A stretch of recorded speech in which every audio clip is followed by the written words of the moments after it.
معوذتین اور سورہ اخلاص پڑھنے کی فضیلت۔ بسم اللہ الرحمن الرحیم۔ حضرت عبداللہ بن حبیب رضی اللہ عنہ فرماتے ہیں، مجھ سے رسول اللہ صلی اللہ علیہ وسلم نے فرمایا، جب تم صبح کرو یا شام کرو تو تین بار سورہ اخلاص اور معوذتین، سورہ فلق اور سورہ ناس پڑھ لیا کرو، تمہیں کوئی بھی چیز نقصان نہیں دے گی۔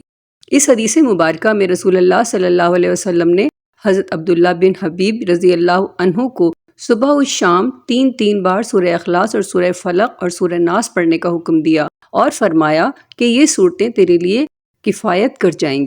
ان میں سے پہلی سورہ اخلاص ہے، قل هو اللہ احد۔ آپ کہہ دیجئے وہ اللہ ایک ہے۔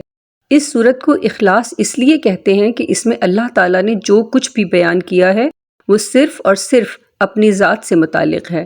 اس میں کوئی دیگر احکام، طہارت، نماز یا خرید و فروخت بیان نہیں کیے گئے۔ اور پھر جو انسان اس سورت کی تلاوت کرتا ہے، ابو داؤد اسے علامہ البانی نے صحیح کہا ہے، جو شخص اس سورت کی تلاوت کرتا ہے وہ اللہ تعالیٰ کے لیے اپنے اخلاص کو مکمل کر لیتا ہے۔ اس کا پڑھنے والا شرک کی نجاست اور پلیدی سے نجات پا لیتا ہے۔ پھر نبی کریم صلی اللہ علیہ وسلم نے یہ بھی بیان فرمایا ہے کہ یہ سورت 1/3 قرآن کے برابر ہے، مگر اتنی مقدار میں قرآن کی جگہ کفایت نہیں کرتی، یعنی 1/3 کے برابر تو ہے مگر اس کی جگہ کافی نہیں ہے۔ ایسا ہوتا ہے کہ کبھی کوئی چیز کسی کے برابر ہو مگر اس کی جگہ کفایت نہ کر سکے۔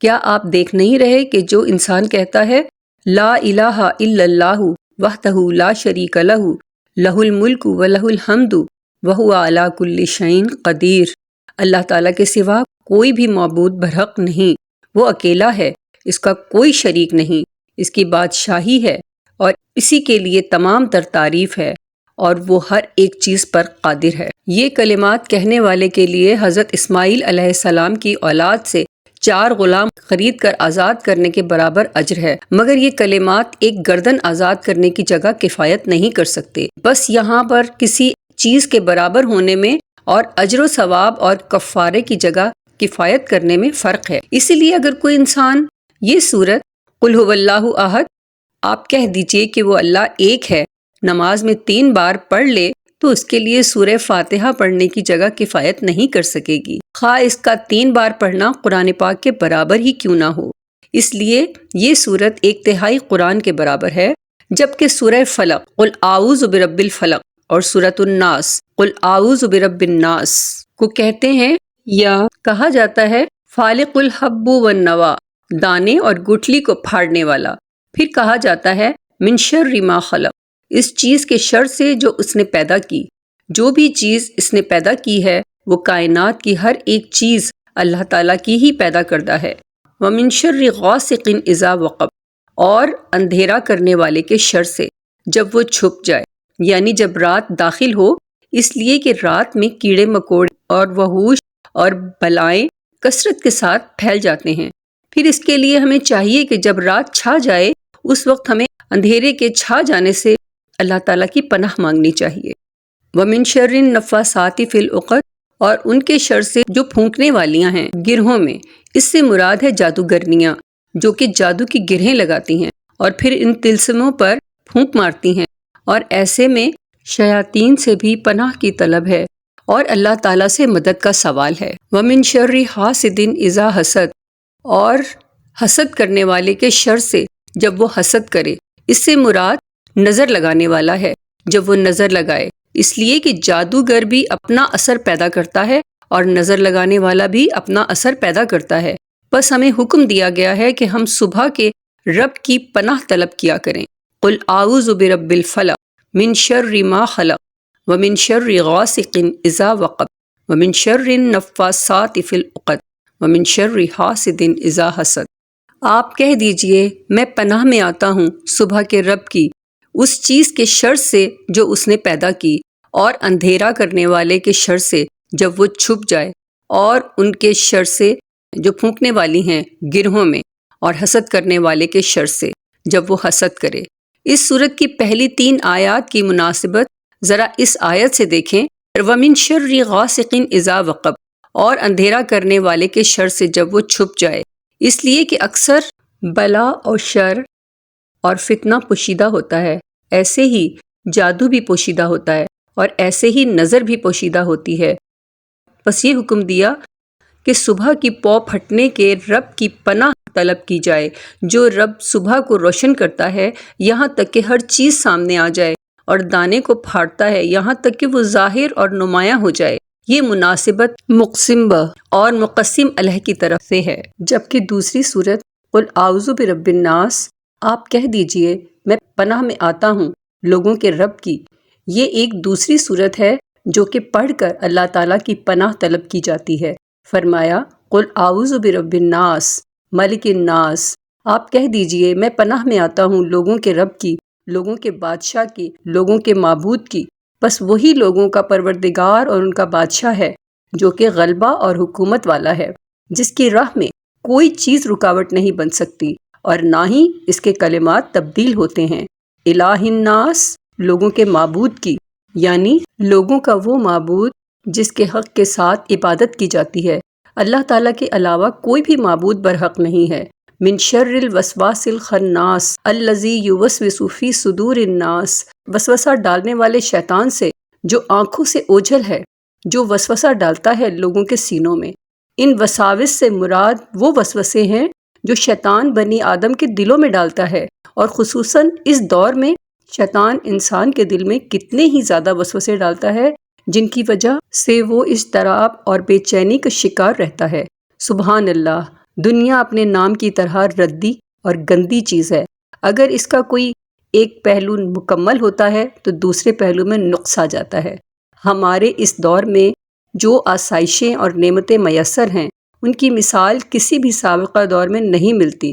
ہر قسم کی نعمتیں وافر مقدار میں ہیں، مال، اولاد، ظاہری اور باطنی نعمتیں، مگر اس کے ساتھ ہی اس دور میں لوگوں میں وسوسوں اور نفسیاتی امراض اور بلاؤں کی بھی کثرت ہو گئی ہے، تاکہ دنیا کسی پر بھی پوری نہ ہو کہ لوگ اس کی طرف مائل ہو جائیں۔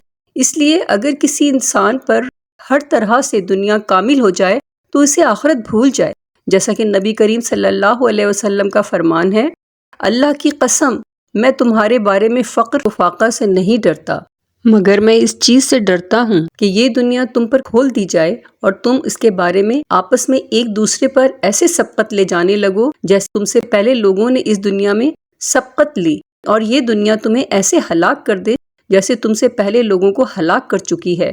اللہ عز و جل نے اگر اس دنیا کو ایک جانب سے کھولا ہے تو دوسری طرف سے اس کے کئی مقدر پہلو بھی سامنے آئے ہیں جو کہ قابل غور و فکر ہیں۔ اس صورت کا حاصل کلام اور خلاصہ یہ ہے کہ اس صورت میں وسوسوں سے پناہ مانگی گئی ہے۔ یہ وسوسے کبھی انسان کے لیے دین کے بنیادی امور میں بھی پیدا ہوتے ہیں، اور کبھی اللہ تعالیٰ کی ذات بابرکات کے بارے میں، اور کبھی قرآن کے بارے میں، تو کبھی رسول اللہ صلی اللہ علیہ وسلم کی ذات گرامی کے بارے میں، اور کبھی انسان کے دل میں ایسے وسوسے بھی آتے ہیں کہ وہ چاہتا ہے کہ اس کے منہ میں کوئلے پڑ جائیں مگر وہ ان کے بارے میں بات نہ کرے۔ ایسے ہی کچھ وسوسے طہارت کے بارے میں بھی ہوتے ہیں۔ انسان کو ایسا وسوسہ لاحق ہوتا ہے کہ کوئی انسان طہارت وضو کرنے کے لیے بیت الخلاء میں داخل ہوتا ہے۔ یہ ایسا کام ہے جس میں 5 منٹ بھی نہیں لگتے، مگر وہ 5 گھنٹے لگا لیتا ہے۔ اللہ تعالیٰ ہمیں اپنی عافیت میں رکھے۔ ایسے ہی جب نماز شروع کرتا ہے تو تکبیر تحریمہ تقریباً 20 بار کہتا ہے اور کسی ایک حرف کو کئی بار دہراتا ہے، اور بعض لوگ تو ان وسوسوں کے سامنے بالکل ہی عاجز آ جاتے ہیں، اور ان میں سے بعض تو یہ بھی کہہ دیتے ہیں میں بالکل نماز پڑھ ہی نہیں سکتا۔ چنانچہ اس وسوسوں کی بنا پر وہ نماز کو بھی ترک کر دیتا ہے۔ ایسے ہی بعض لوگوں کو اپنے اہل خانہ کے متعلق وسوسے آتے رہتے ہیں۔ انسان یہ گمان کرنے لگتا ہے کہ اس کے اہل خانہ نے اس کے لیے کھانے اور پینے میں جادو کیا ہوا ہے، اور وہ انسان اس وسوسے اور ڈر کی وجہ سے کھانا پینا چھوڑ کر ہوٹل کا کھانا شروع کر دیتا ہے۔ اور کوئی اپنے گھر میں داخل ہوتا ہے تو وہ اپنی بیوی کو ام فلاں کے نام سے مخاطب کرتا ہے، تو اس میں شیطان ساتھ ہی اپنی طرف سے کہہ دیتا ہے کہ میں نے تجھے طلاق دے دی۔ اس کی وجہ سے اس انسان کا برا حال ہو جاتا ہے، اور ایسے لوگوں میں سے کوئی ایک اگر تلاوت کے لیے قرآن مجید کھولتا ہے تو شیطان اس کے خیال میں یہ بات ڈالتا ہے کہ تم نے تو اپنی بیوی کو طلاق دے دی ہے، اور پھر اسی سوچ میں وہ انسان قرآن کی تلاوت ترک کر دیتا ہے، اس لیے کہ اگر وہ قرآن تلاوت کرتا رہے تو شیطان اس سے دور بھاگ جائے اور وسوسے ختم یا کم ہو جائیں۔ ایسے میں دیگر بھی بہت بڑے بڑے وسوسے ہیں جن کا ختم کرنا بہت آسان بھی ہے۔ نبی کریم صلی اللہ علیہ وسلم جن کو اللہ تعالیٰ نے جوامع الکلم، فواتح الکلم اور خواتم الکلم عطا فرمائے تھے، ان کے پاس جب اس معاملے کی شکایت کی گئی تو آپ صلی اللہ علیہ وسلم نے فرمایا، جب تم میں سے کوئی اپنے اندر وسوسہ محسوس کرے تو اسے چاہیے کہ اللہ تعالیٰ کی پناہ طلب کرے اور اس وسوسے سے رک جائے۔ اس حدیث مبارک میں 2 کلمے ہیں۔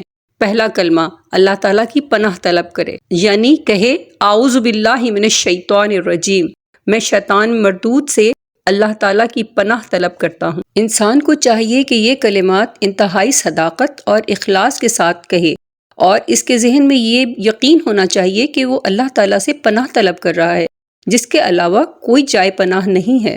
دوسرا کلمہ ہے اور اس وسوسے سے رک جائے، یعنی اس کا خیال ترک کر دے اور اپنی توجہ کسی دوسری طرف موڑ لے اور اپنے رب سے کہے، میں کس لیے وضو کرتا ہوں اور کس لیے نماز پڑھتا ہوں؟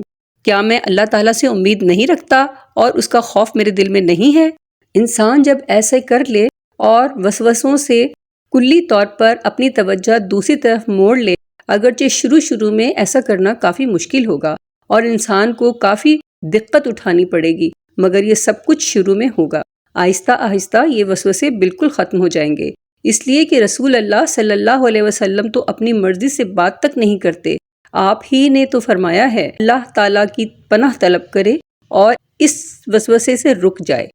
بس انسان کے لیے ضروری ہے کہ وہ صبح اور شام یہ تینوں صورتیں پڑھا کرے، اس لیے کہ نبی کریم صلی اللہ علیہ وسلم نے ایسا کرنے کا حکم دیا ہے۔ فوائد حدیث: ہر صبح اور شام کو یہ صورتیں پڑھنے کی مشروعیت۔ ان صورتوں کو پڑھنا انسان کو ہر بری اور مکروہ چیز سے پناہ میں رکھتا ہے۔ نبی کریم صلی اللہ علیہ وسلم کی اپنی امت سے محبت اور ان کے بارے میں خوف۔